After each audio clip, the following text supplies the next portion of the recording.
Bismillahir Rahmanir Rahim. Alhamdulillah wassalatu wassalamu ala Rasulillah wa ala alihi wa sahbihi wa man wala. Rabbi yassir wa'in ya kareem waftah lana bil haqqi anta al-fatahul alim. Allahumma alimna ma yanfa'una wanfa'na bima tu'allimuna wa zidna ilman yuqarribuna minka bi rahmatika ya arhamar rahimin. Allahumma la sahla illa ma ja'altahu sahla wa anta ya hayyu ya qayyum tajalul hazna idha syi'ta sahlan sahla. Okay. So, we have had discussions, yes, as you said, about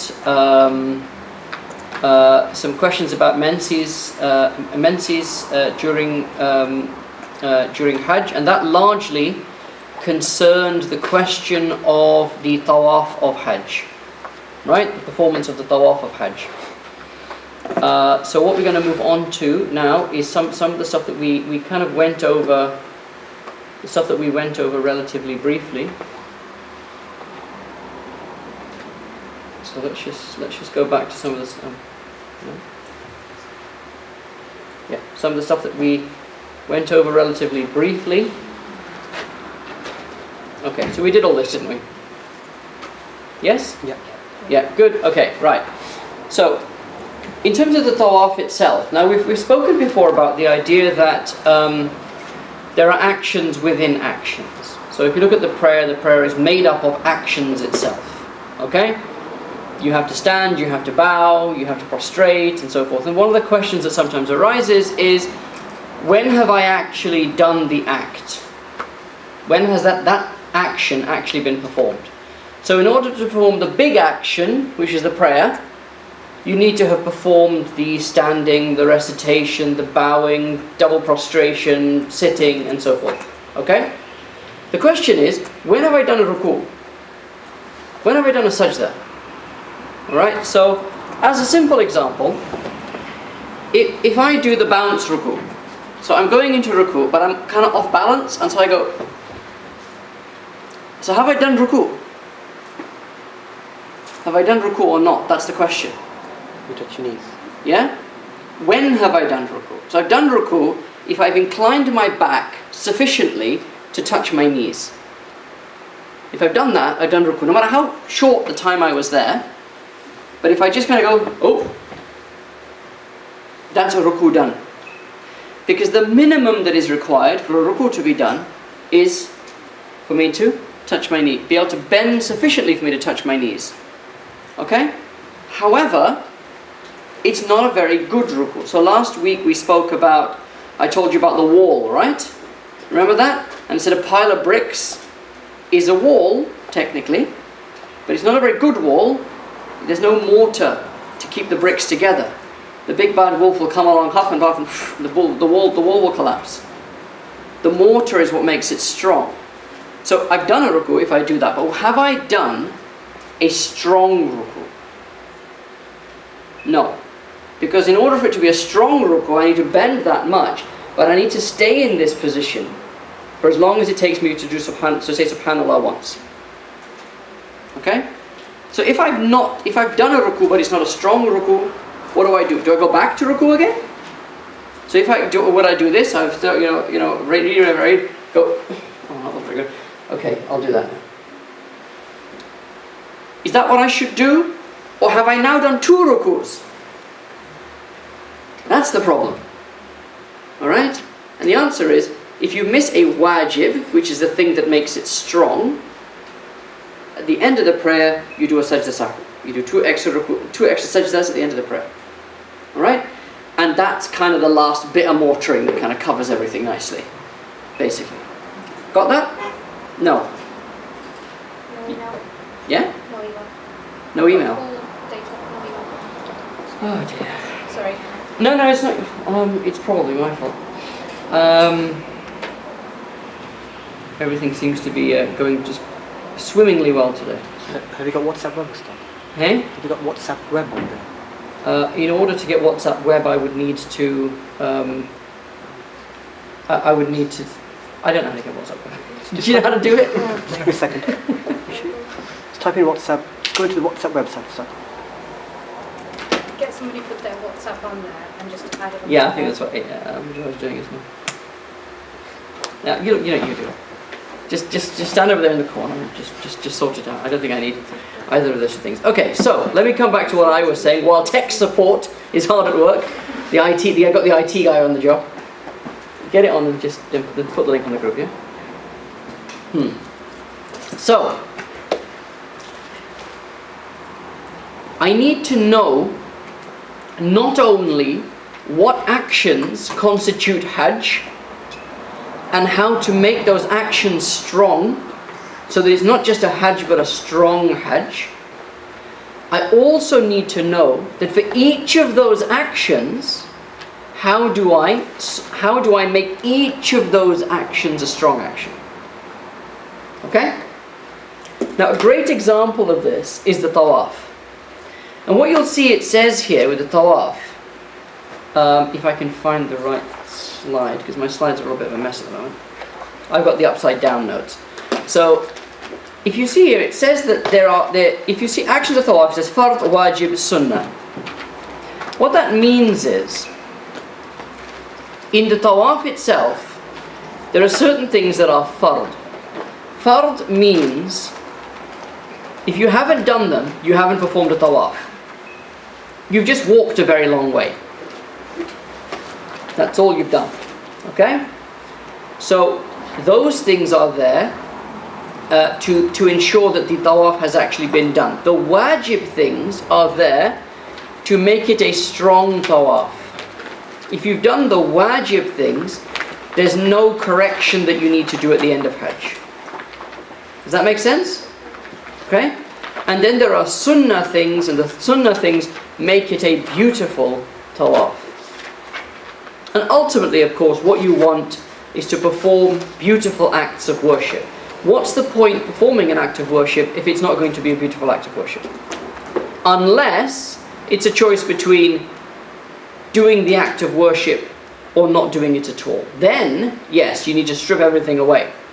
So that time, for example, when you wake up and there is 3 minutes to go until sunrise, for example. Oh, it would be wonderful, absolutely, it would be wonderful to make a full, beautiful wudu where you read a dua and everything that when you're putting the water in your mouth, you make a dua, and when you're washing your face, you make a dua. But if you do all that, you'll miss your fajr.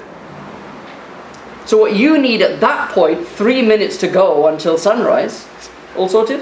Barakallahu feekum. Okay?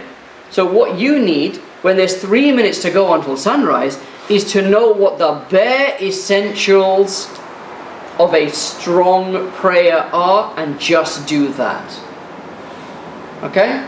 So, yes, this book, for example, which one of my friends translated, very good book, explains the fiqh of Hajj in all four madhabs. Or if you particularly want to do Hajj as a Hanbali, feel free. But it also gives you a million du'as that you can make. I mean, half this book is du'as. When you're in the first round of tawaf, read this du'a. When you're in the second round of tawaf, you read this du'a. And I remember all that stuff. This is why you will see, however, when you go for Hajj or for Umrah, you will see people, usually Malaysians and Indonesians, walking around with these flippy charts. If any of you have been for Hajj or Umrah, you will know that, right? They're all these flippy chart, or they're all in a big group, and the one person will be saying something, and then everyone responds. It's a bit like in the U.S. Army, we are tough and we are strong, we are tough and they'll say, Alhamdulillahi alladhi, Alhamdulillahi alladhi, they'll go like that, And so everyone does it, and they've got all that stuff. That's because they go as a very cohesive group, and it's possible to do that. Okay? If you can do that, it's great. Most of us can't, especially not at Hajj, because there's just far too many people. Okay? So what do you do? How do you make that tawaf, which is the primary act of worship in Mecca? How do you make that tawaf? How do you make sure it's done? How do you make sure it's strong? How do you make sure it's beautiful? Fard, wajib, sunnah. Okay? So what's fard in tawaf? So the first thing it says is timing. First thing it says is timing. For example, you can't do the tawaf of Hajj before the day of Arafah. Okay? You can't do it before the night spent at Muzdalifah. The only time you can perform the tawaf of Hajj is on or after the 10th of Dhul Hijjah in the year that you're performing the Hajj. So you have to have stood at Arafah before that, you have to have spent that night in Muzdalifah, you do the first stoning, and then you go and you can do your tawaf. You obviously have to have an intention. Okay? No intention, no act of worship. Simple as that. You're never going to not have an intention. Nobody does tawaf without intention, obviously. How could you possibly do tawaf without intention? Okay? So that's relatively straightforward. You have to circle the Kaaba, not anything else. Alright? So you have the thing that you go around has to be the Kaaba. You don't have to do a perfect circle, as long as you kind of go around the Kaaba. So you might end up doing a kind of a, the orbit of Pluto, where you kind of start really far out and then you kind of get really close and then you swing around and you go back really far out again. It's a kind of a circle. You're going around the Kaaba. That's tawaf, that's fine. Okay? It doesn't have to be geometrically correct, is what I'm saying. Okay? You have to at least go 4 times round. Okay, why is this important? So, the lady who strongly feels during the tawaf of Hajj that her period has come. Strongly feels that her period has come. When is her tawaf valid? She's gone around more than 4 times. So if you know for definite that you've got your period and you are in the 5th round of the tawaf of Hajj, your tawaf is valid. The tawaf counts. If you're going round with someone and they've gone round 6 times and then they faint and they have to be carried out, or they have a heart attack and they need to be taken out and taken to hospital, have they done the tawaf of Hajj? If they've gone more than 4 or more times round, i.e. they've done most of the tawaf, it's considered they've done all of the tawaf. It's under these sorts of circumstances that this ruling applies. There's no way you are ever going to go around, 4 times and then say, oh, done, I'm off. But you might forget how many times you've gone round. That's very common. Yeah? Am I on my 6th circuit? Or am I on my 7th circuit? I thought I'd be clever and use beads to count. I'd use my tasbih to count. Yeah? But each round in Hajj will take you half an hour. And you're going to tell me each half an hour you're going to remember to go click. Yeah? Unless someone is particularly keeping account, it's not easy sometimes. Because it's a very long thing. It's not like I'm going to read a certain thing 11 times in my prayer and I'm going to keep count on my fingers. Like if you're doing Salatul Tasbih, for example, and you want to read 10 Subhanallah walhamdulillahi wa la ilaha illallah wallahu akbar. When you're in ruku', you're in sajda, you can keep counting your fingers. Straightforward. Because you're doing it then and there. When you're going around, it's not so simple to keep count. Okay? What do you do if you lose count? Do 1 extra round. Right? There's no penalty for doing 8 rounds. You lose count, do 1 extra round. However, you completely lose count. If you know you've done at least 4, you know that the tawaf has been done. Okay? Right. And the most important condition is you have to be in the masjid itself. And this is where the question of menses comes about.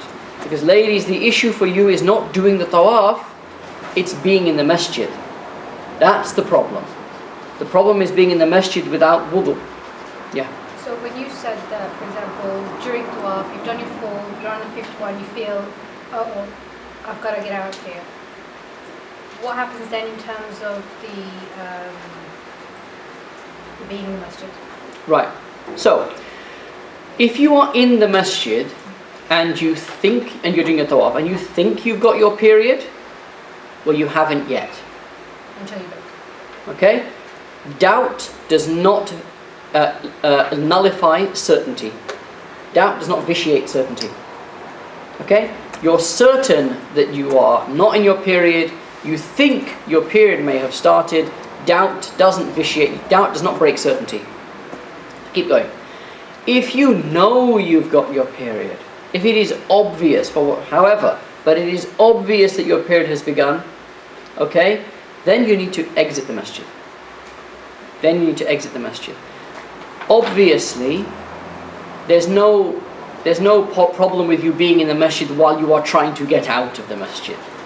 The idea is to get out of the masjid, you know, to intend to go out of the masjid. However, you know, you may find that actually, let's say you are relatively close to the center, you're on round 6, you know you've got your period, yeah, that actually, to get out, you can't just go, you're going around this way, you can't just go like that. You've got to spiral outwards. That's the only way you can get out, is to spiral outwards.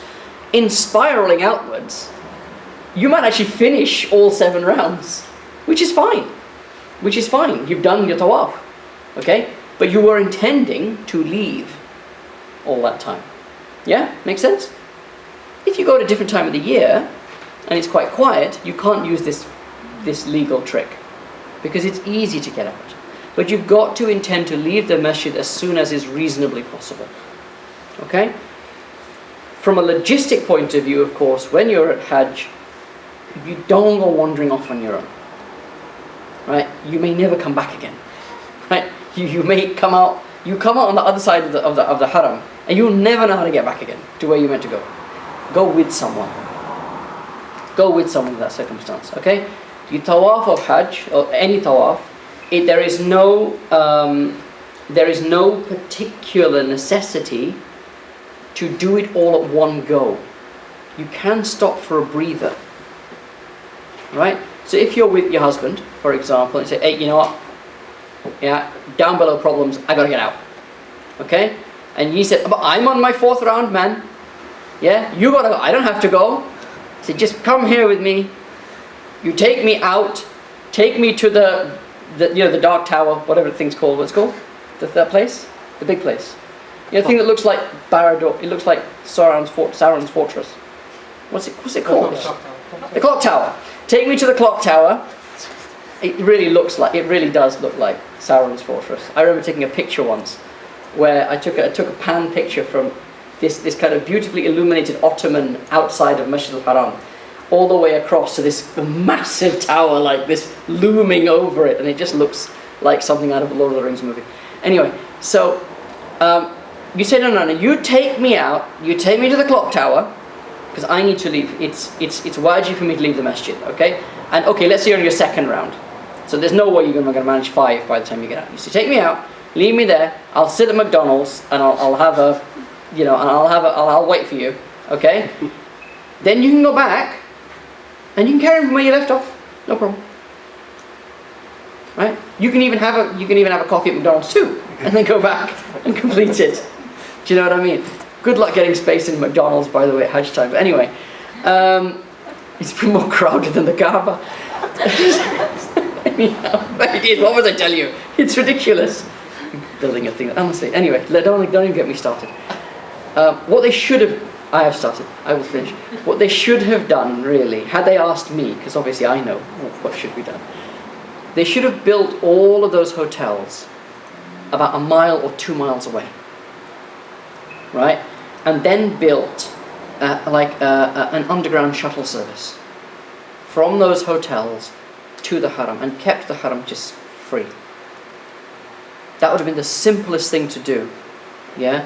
Rather than do what they've done, because what they've done is that building is in very poor taste. The building is most of you, if you go, will stay there, because it's like you can fit like 1 million people in it. But that building is in very poor taste. Okay, there has in traditional Muslim societies there was always a rule, which was later on replicated in Christian societies. No building can be taller than the minaret of the main masjid. Yeah, no building can be taller than the minaret of the main masjid. And if you go to most traditional Muslim cities, you will find that in the center of the city is the grand mosque, not the palace, but the grand mosque. And the grand mosque is the grandest building, grander than the palaces. Yeah? But that's unfortunately and that was true in Ottoman times especially. And Masjid al-Haram, there were Ottoman, for those of you who went maybe 15 years ago, on one of the mountains, which is actually Mount Abu Qubais, there was this old fortress. That old fortress is actually an old Ottoman fortress. It was actually a palace, not a fortress. It was the palace where the Ottoman rulers would stay when they came to do Hajj and Umrah. And it overlooked the Haram. There's no issue overlooking the Haram. Everything overlooks the Haram. In the time of the Prophet ﷺ, the mountains overlooked the Haram. And people built their houses on the slopes of those mountains and they overlooked the Haram. There's no issue overlooking the Haram. The issue, however, is building something that is manifestly on a grander scale than the Haram is. That's the issue. Anyhow, but that's another story. So, okay. This is what we've said, this question of stopping, starting, when have you done it, when have you not done it. This is why the question of the fard, what constitutes a tawaf, is very important. However, that tawaf, that four circles and so forth, is not a strong tawaf. What makes strong tawaf, we've mentioned about timing, being in wudu, being in a state of wudu, okay, is one. Completing all 7 rounds, walking anti-clockwise, starting the tawaf at the black stone, and performing 2 rakats at the end. That 2 rakats at the end, and that is now your complete tawaf. That's a complete tawaf. Okay? So let's see some of this anti-clockwise. Yeah. When I went last year for, again I followed everybody else, but didn't really pay attention why we're going anti-clockwise. That I was now thinking, so it was anti-clockwise, and what's the particular reason? Right. Why anti-clockwise? So, the simplest answer to that question is that the Prophet ﷺ stipulated that it needed to be done in that way. That's the simplest answer to the question. In terms of the wisdom of why it's anti-clockwise, the earth spins anti-clockwise. That's first. The sun goes around the earth clockwise, of course. But what that means, of course, is that the earth is actually spinning anti-clockwise. The sun orbiting around the earth orbiting around the sun also goes anti-clockwise. Okay? Alright? And so there are, and the third reason is that when you make tawaf anti-clockwise, your heart, which is on the left side of your chest, is always closer to the Kaaba. Okay? So these are some of the wisdoms that it is done anti-clockwise. Alright? Okay. But wisdom and reason are not the same thing. The reason is that the Prophet ﷺ said to do that way. Okay, good. So that's the wajib tawaf, the normal tawaf. Okay? You're in wudu when you do the tawaf. If you are not in wudu during the tawaf, or if you break your wudu, remake your wudu. Right? Stop, remake your wudu, come back. There are lots of places in the haram itself where you can remake your wudu. Okay?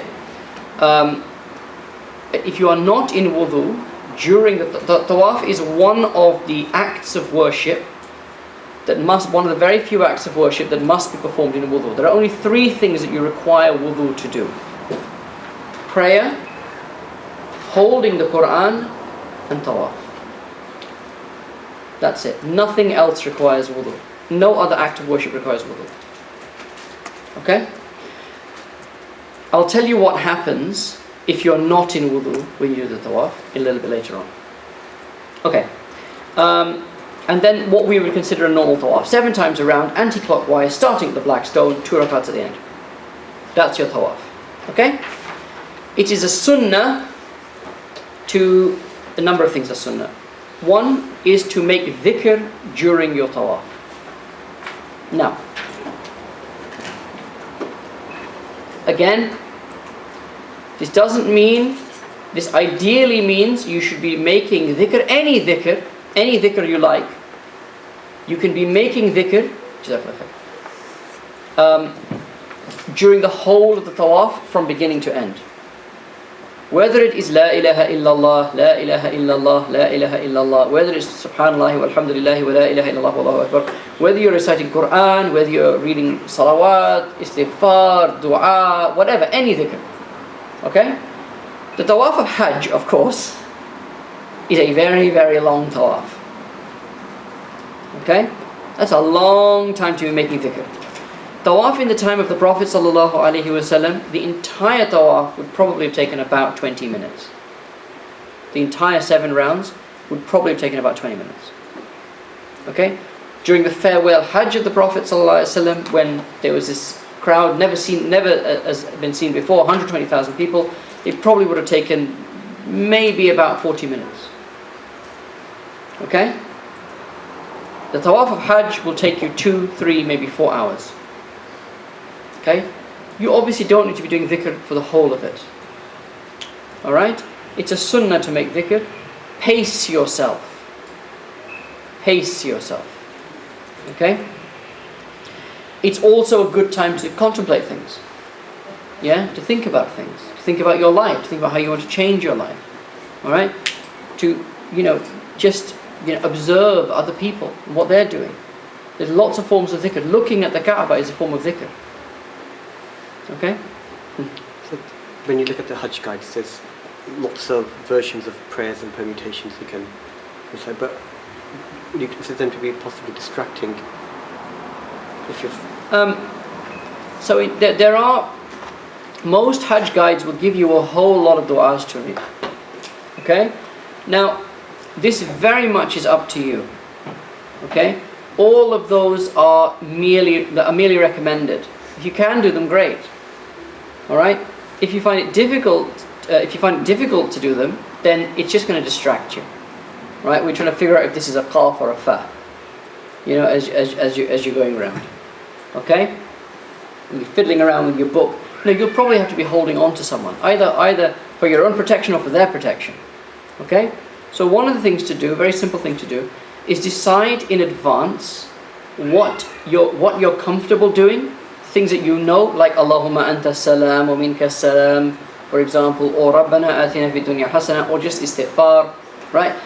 If you're doing istighfar, this is a great opportunity to just do istighfar in English, right? Actually seek forgiveness, rather than just saying astaghfirullah, astaghfirullah, astaghfirullah, astaghfirullah. Yeah? This is a great time to say, oh Allah, I know you're forgiving me, out loud. No one's going to hear you. Oh, I know you're forgiving me, and I appreciate it, but here's what I'm specifically seeking forgiveness from. Yeah? I know I have this problem. I know I have that problem. I know I should be doing this better. I know I should be doing that better. Yeah? Go around, think about your, one tawaf I remember, the first round I thought about, deficiencies in my relationship with Allah, in terms of what I wasn't doing. Next round I thought about my deficiencies in Allah in terms of things that I was doing, things that I was doing wrong, that were offending God. The third time I went round I thought about what am I doing wrong to my family. The fourth time I went round, what am I doing wrong to my friends or neighbours. The fifth, and so forth. You keep on going, and you've got a plan. Have a plan for yourself, a plan of seeking forgiveness. Okay? You navigate yourself according to the face of the Kaaba. The Kaaba has 4 faces, especially those big tawafs where there's lots of people. It's going to take you a long time. You will know approximately where you are.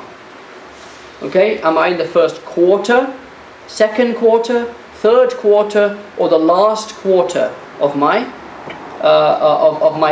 round?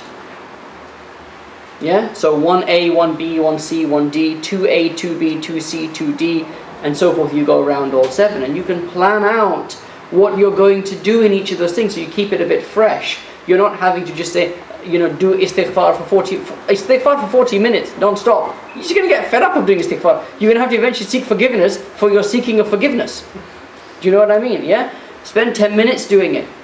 When you turn the corner, inverted commas, I'm going to do some salawat on the Prophet ﷺ. Turn the corner, now I'm going to recite some Quran. Turn the corner, now I'm going to make some dua. I'll just do some general dhikr. Right, second round, Bismillahi Allahu Akbar. Second round is starting. And you keep going. Okay? So during another tawaf that I did, I had the Dala'il al-Khairat, the great work of salawat on the Prophet ﷺ. And all I did in one tawaf, all I did is in one round, I read the first his, second, third, fourth, fifth, and the whole Dala'il al-Khairat, just going around tawaf. People recite the whole Quran in tawaf. Yeah, they just recite the whole Quran. Yeah, in people who know the Quran well, in that I said, you might take you 3-4 hours. In that 3-4 hours, some people can recite half of the Quran in that time. Yeah, if you know a juz of Quran well, you can recite it with tajweed in 15 minutes. Yeah, and if you know half of the Quran, you can pretty much do half the Quran. So, do what is within your capacity to do. But remember not to forget your heart. This is the thing that most people make a mistake with when they're doing the tawaf. They've got all this stuff to do. They've got these things to read. And they forget that you are there. It's you. It's not a set of algorithms that, okay, now I'm going to do this, now I'm going to do that, now I'm going to do that. It's you. Think about yourself. Personalize it. Personalize it. You will only ever perform one tawaf of Hajj that is obligatory upon you. There's only one Hajj can ever be obligatory. Every other Hajj you perform after that is nafil. Make the most of that time. Okay, so we know, for example, the Prophet ﷺ, so one of the times at which dua is answered is the first time you see the Kaaba. As in with your eyes, not on the TV or on someone's frame. But the first time you see the Kaaba. And the first time you see the Kaaba, it's an overwhelming experience, and people do it wrong. People do it wrong. Because what they do is they go up onto the balcony. They go up onto the first floor, the second floor. Right, and then they go and they look and they've got this beautiful panoramic view. That's great, but that's not the way you want to see the Kaaba. Because it looks small. The Kaaba is enormous when you're standing close to it. It dwarfs you. Yeah? The ideal way, and you can't do this at Hajj, too many people. The ideal way to see the Kaaba for the first time is to get nice and close to it. When I took my daughters, each of them did their Umrah separately. I took each of them. Yeah? And I took them and made them close their eyes and walk with me. I held them. We just went quiet. It was a quiet period in Umrah. Walked them right up to it. Right up to the Kaaba. We went maybe about 5 meters of it. And I said, right, now open your eyes. And you open your eyes and you just see a wall of black. A wall of black. Then you notice the gold. And you look up and you'll be looking up like this. That. Like that. That's how you'll see it. Yeah? The Kaaba is probably from that wall to the partition. Yeah? It's probably that long, that wide, and that high. And that high. So if you're standing outside this building, for example, the Kaaba is probably, possibly, I don't know, but possibly as high as the roof. As high as the beginning of the roof of this building. Yeah? And when you think that this is a structure that was built thousands of years ago, it's, that's the way you want to see it. But your first dua when you see the Kaaba is answered. Right? So, Abu Hanifa is very intelligent. What was Abu Hanifa's dua when he saw the Kaaba? He said, Allahumma ja'alni mustajaba dua. Oh Allah, make me a person whose du'as are answered. That's like wishing for more wishes. Okay, that's what Abu Hanifa did. He was the first time to the Kaaba, oh Allah, make me someone whose du'as are answered. Right, because you get that dua answered, you sorted. That's how clever Abu Hanifa was. You won't think about that. That's what Abu Hanifa did. Anyway, that's why he's Abu Hanifa. Okay, so making dhikr, and however you do it, it's also a sunnah that each round you perform, when you come to parallel to the Hajj Aswad or the Hajj al-Aswad, then you do what's called the istilam. The istilam is the greeting of the Hajj al-Aswad. In the time of the Prophet ﷺ, what you're supposed to do is kiss the black stone each round. Good luck with that. Okay, unless you have a very special agreement with the King of Saudi Arabia, you ain't going to be kissing the black stone each round. Okay, so what do you do if you can't do that? Then you raise up your hands like you're making takbir and you say Bismillahi Allahu Akbar. That is your greeting of the black stone each time you go around. That's a sunnah as well. Being near the Kaaba, if possible, avoiding pushing. Very important. Okay, as far as possible. You will see all sorts of strange and funny things going on. And tawafs are fascinating things from the anthropological perspective. You will hear the ground, you will feel the ground trembling as the Nigerian delegation come past, for example. Yeah, and you know to move out the way, because what they do is they link arms. All the men are around the center. It's like a Roman battalion. The men are in the center and they link arms like this. Yeah? All the women and the children and the old people are in the middle. And they go at a run. Or at a jog. So they're coming fast. And you got to get out of the way. They can't stop. They can't stop. Forget they won't stop. They can't stop. You just got to get out of the way. The Chechnyans are like this as well. When I was doing Hajj, the leader of Chechnya was doing Hajj. Yeah, and that was something to see. Have you ever seen his Chechen zikr? You see sometimes like Facebook and YouTube. Google it, Chechen zikr. Yeah? I mean, they sound like they're going into war. I mean, seriously, it's like a man's zikr. You know what I mean? It's proper, proper mountain men. Yeah, when they do their zikr. And they're doing that. They didn't go in a square, they went in a diamond shape around the president of Chechnya. And to be fair to him, he's the only type of guy who will actually come. The others will, I don't know where they do it and how they do it, but he actually was there. And they went around and it was a sight to see, as long as you stayed out of the way. Okay? You'll see you'll see the Indonesians and the Malaysians, and they're all distinguished. They all have it like a uniform on. Right, so the ladies will all have their white. They wear white, so they'll wear their white like cloaks and this and stuff, and they'll have a little sigil painted. The men will have it on the topis that they have. The women will have it on the back of their scarves, so they can see each other. They'll have flags and they'll go around. Yeah, and as I say, they'll do the leader will do the chant and they'll follow, and you see all this stuff. It's absolutely fascinating. It's really a sight to see. Yeah, but at the same time, you need to take other people into consideration. The point of Hajj is to become one. It's not to protect your own. Everyone there is your own. That's the whole point of Hajj. It's not my tribe, your tribe, his tribe, her tribe. Everyone there is one tribe. It's one ummah. Yeah? This is what the Prophet ﷺ meant. And you'll see it when you're there. But this is what the Prophet ﷺ meant when he said this ummah is one body. Yeah, it's like one body. Okay? And that's the attitude you have to have as you're doing it. So the kissing of the black stone, so you have to push people out of the way and shove people. I've never kissed the black stone, ever. Not once. Yeah? Because it's not worth what you have to do to try and get there. Unless you've got your big delegation, like the Nigerians come, and they'll literally just barge everyone out the way. Then they got their battalion. Everyone now, the 80-year-old Nigerian auntie, Gogo will go quietly, nice, kiss the black stone, everything, and they've got these 6'6" men all the way around. You can't get in, the guards can't get anywhere near it. They take their time, they do what they want to do, everyone's finished, everyone happy, anyone want seconds? No, right, we're going. You know what I mean? Yeah? So, you can't do that. If you don't have that sort of thing,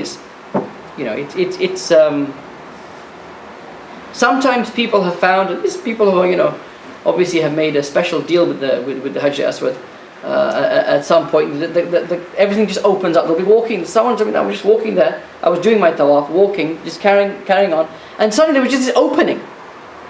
It's like there was like no one by the black stone. I just dived in and I kissed it. Sometimes that happens. Okay? But no pushing, shoving, kicking, biting, punching. You'll see all this stuff. Right? You'll see people on their phones. The women are the worst. Huh? The women are the worst for the black. Wheelchairs, the people in the wheelchairs, you'll see people being pushed around in wheelchairs. Now there's two types of people being pushed around in wheelchairs, right? There's those being pushed around in wheelchairs by their family, which is fine. Then there's those being pushed around in wheelchairs by people who get paid to push them around in wheelchairs. Those people obviously get paid per person that they do.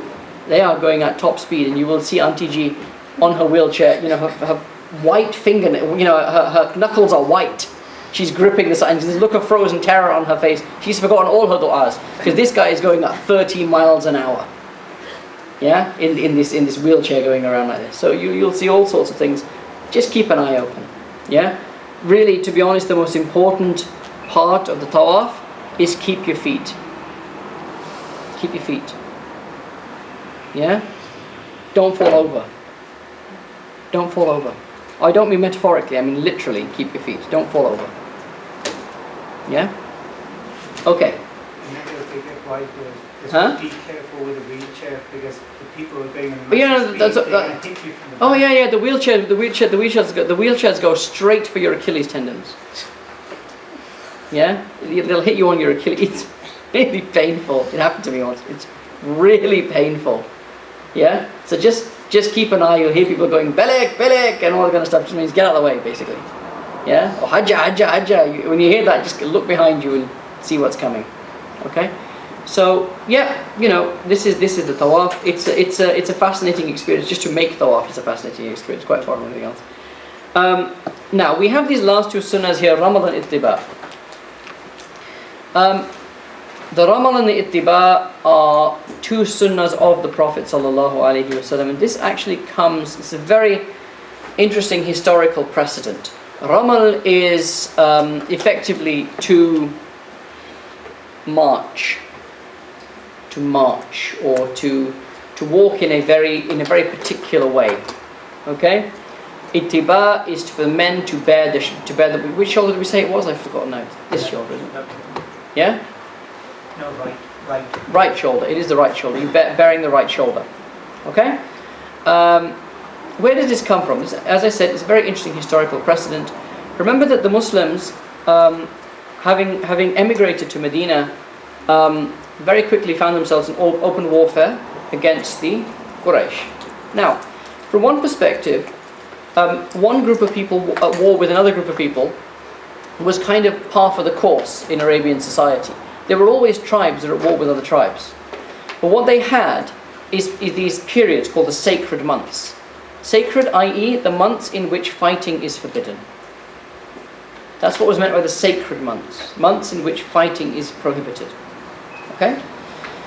And these were there so that tribes that may possibly were at war with each other could actually have, there was like a standing truce for those periods of time so that they could go to Mecca and do the rites of Hajj and Umrah as they did it in pagan times. This is a very, very ancient pagan tradition, okay, that was respected. So, in the 6th year of the Hijrah, the Prophet ﷺ took the Muslims to Mecca to do the pilgrimage, the Umrah, to perform Umrah. There was no Hajj, hadn't been revealed, the rituals of Hajj hadn't been revealed, but the time of Hajj was well known. Right? So al-Hajju ashhurum ma'lumat. Hajj has known months. It was known even to the pagan Arabs. Okay? That's why the month is called Dhul Hijjah. Okay? The month of Hajj. We're coming up to it now. The month of Hajj. It was known to the pagan Arabs as that. Okay? So you have 3 sacred months. You have the Shawwal, the Dhul-Qa'dah, the Dhul-Hijjah, and then you have the one that's by itself, which is Rajab. Those 3 months that are together are there to perform Hajj, and the 1 month at the other side of the year is there for Umrah. The Prophet ﷺ in Rajab, in the 6th year of the Hijrah, he takes the believers to Mecca, and they are met by an army. They are met by, they hear news that an army is coming to stop them. Okay? Anyhow, this is where they make the truce of Hudaybiyah. Eventually there's a So, it's interesting, during the negotiations for Hudaybiyah, prior to the Quraysh, there were lots of delegates or dignitaries from other tribes. Is that because they were already gathered there for Hajj that they were able to try and negotiate? No, because it wasn't during Hajj. I don't think it was during Hajj. I think it was during the lesser. I don't know, I'll have to check. But there were other tribes, certainly, that were gathered, or that they were in their tribal lands. Yeah? So, anyhow, so there is this Treaty of Hudaybiyah. I don't want to go into the details of that, but one of the conditions of the Treaty of Hudaybiyah, which is a peace treaty, or a cessation of hostilities treaty, one of the conditions of the Treaty of Hudaybiyah is that next year the Muslims can come and do Umrah. So the next year comes, the 7th year after the Hijrah, and the Muslims now, the same group of people, 1,500 males, come to perform Umrah. And of course there's a huge amount of tension between the Meccans and the Muslims at this point. This is after Badr, Uhud and Khandaq. Okay? It's after this very fraught negotiations at the Treaty of Hudaybiyah. There are murmurings about the Meccans breaking the treaty, breaking the terms of the treaty. There's a lot of tension. Okay? And what the Prophet ﷺ tells the Muslims is, we are going to go straight into Mecca, and we are going to show our strength. And the way they showed their strength is they went into Mecca, they went straight to the Haram, right? They took their strength and showed their enthusiasm for the worship of Allah. They went straight into the Haram, and they immediately went straight into Tawaf. Not resting after their journey, nothing, just straight into the Tawaf. And the Prophet ﷺ said that because all of what the agreement was, that the Meccans will actually vacate the premises of the Haram. Okay? So this is part of the terms of the Treaty of Hudaybiyah. The Meccans vacated, right, effectively the floor of Mecca and went up to the mountains. Okay? So they left the Haram to the Muslims. So when the Muslims performed their Umrah, there was no idol worship occurring at that time, which would have usually been the case. Okay? But of course the Muslims were not allowed to touch the idols or to move or to destroy the idols or anything like that. Okay? But of course all the Meccans are watching, because they want to see, who are these people? Remember, there'd not really been any interaction for 6-7 years, and a lot of these people were Meccans. A lot of the Muslims were Meccans. They were immigrants. They had left Mecca, and now they were coming back again. Abu Bakr, Umar, Uthman, all these people were coming back again after years, where the only time that their family members, their tribe members, the people they had been doing business with before, their people who'd been friends with them before, the only time they had seen each other was across the lines of a battlefield. So the Meccans were curious as to, what's become of these people now? Yeah, and the Prophet ﷺ said, this is now an opportunity to show them who we are. Show them your enthusiasm for the worship of Allah, and show them your strength. How? We come straight in. Usually what would happen is a tribe would come, they would camp, they would rest, they would eat. The next morning or so, then they would go and do their rituals. But the Muslims come straight in and go straight to Tawaf. And how to do the Tawaf? Yeah? They're all on foot, but the Prophet ﷺ says, we are not going to just walk around the Kaaba. We are going to run around the Kaaba. We're going to march around the Kaaba, like the Nigerians. We're going to march around the Kaaba at pace to show how much enthusiasm we have. Yeah? And this idea of bearing the shoulder was it was the equivalent of rolling up your sleeves. It's the equivalent of rolling up your sleeves. So if you ever watch sort of, well, in Britain it's very tame, but some of the political campaigns and stuff, and there will always be a picture of the leader of the parties wearing a hard hat, standing by a factory. Always. Alright? And in America, what they have is you will always, if you look at these campaigns, you will always have a picture of someone like Obama. Trump is, anyway, but